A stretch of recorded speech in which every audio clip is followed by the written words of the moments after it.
All right, good morning, guys.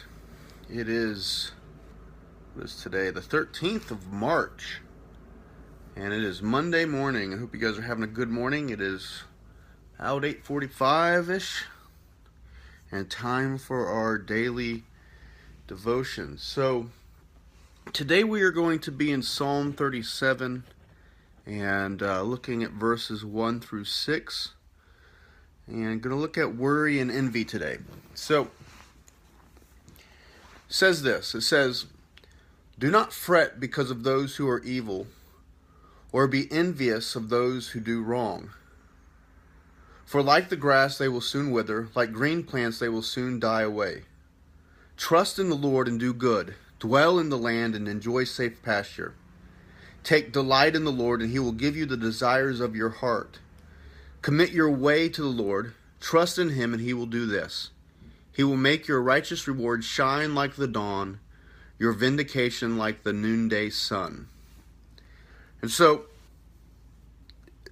this is a really interesting psalm. I was doing a little bit of reading about it this morning, and apparently it's a psalm that's done like an acrostic, in the sense of David goes through the different letters of the Hebrew alphabet and begins each line or verse with the different letters of the alphabet. Obviously, it doesn't translate like that into the English, but it's still pretty cool. And so David obviously very artistic and poetic as he writes this psalm. Also, this psalm is not directed towards God, but it's in some sense counsel from David to his people, and it is a psalm of instruction and wisdom towards man. What caught my attention this morning from the psalm was verse 1. He says, "Do not fret because of those who are evil, or be envious of those who do wrong." I think oftentimes one of the traps that those who are trying to live in right relationship with God can fall into is the traps of worry and the traps of jealousy or envy. Often as we try to live in right relationship with God, thus influencing the way that we live in relationship with other people, it can often feel like we're like climbing uphill or swimming against the current. It feels like even though we push in and try to do these things, it's almost as if it's like we're going nowhere. And what can happen as we try to do the right thing and we observe people around us doing the wrong thing, and we see them advancing, we see them getting promotions or in life or in whatever, what can happen is we can begin to allow two things to take root into our lives. First, worry. We can begin to worry about why am I not getting ahead, or why when I try to do the right thing, it feels like I'm taking 2 steps forward and 1 step back, or however that saying goes, maybe 1 step forward and 2 steps back. It feels as if I'm not getting anywhere, and yet those around me who are not trying to live in right relationship with God, they're moving forward.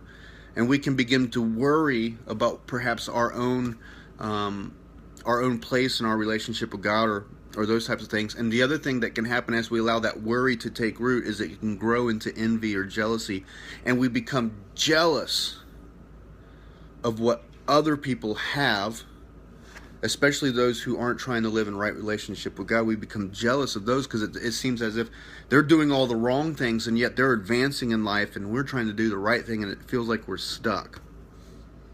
And David says that happens. You can fall into that trap. You can fall into that trap of worry and jealousy, worry and envy. He says, don't fret, don't be envious. He says, instead, trust in the Lord and do good. Take delight in the Lord, verse 4. Verse 5, commit your way to the Lord.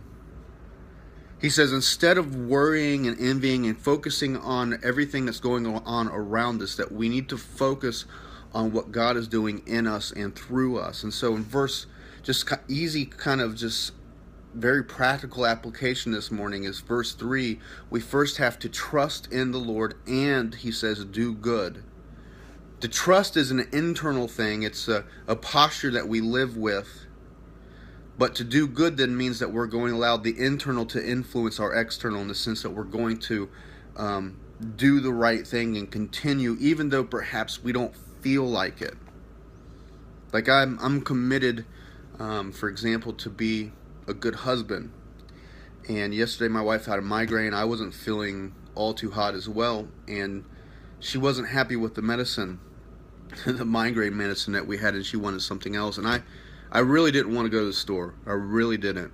But I'm committed to do the right thing with her, even though I don't feel like it sometimes.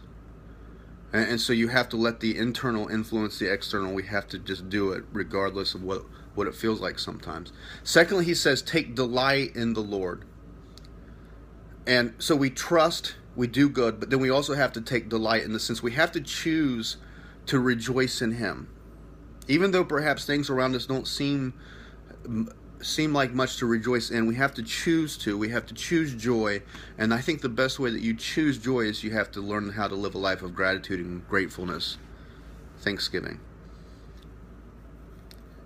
And that when we take delight, then actually he'll give us the desires of our hearts.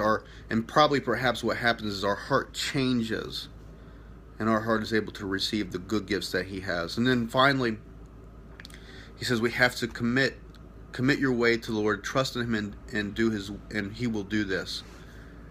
That we have to trust and do good. We have to delight in him, choose joy, and then we have to choose to commit. We have to determine now. I think that commitment is not something that you can do in the moment. It's something that you do prior, so that when you face the trials and temptations of life, you've already made your decision. He says that is the way to live in right relationship with God. And so hopefully that makes sense to you guys today. My prayer is simply that I need to focus on God, on my Heavenly Father, knowing that the rewards that he has for me will shine above everything else. And that when I focus on him, then I'm not focusing on the worry or perhaps the jealousy that I have with other people. So, hope that makes sense to you guys today. I hope you guys have a great day. It's Monday, so make a difference today.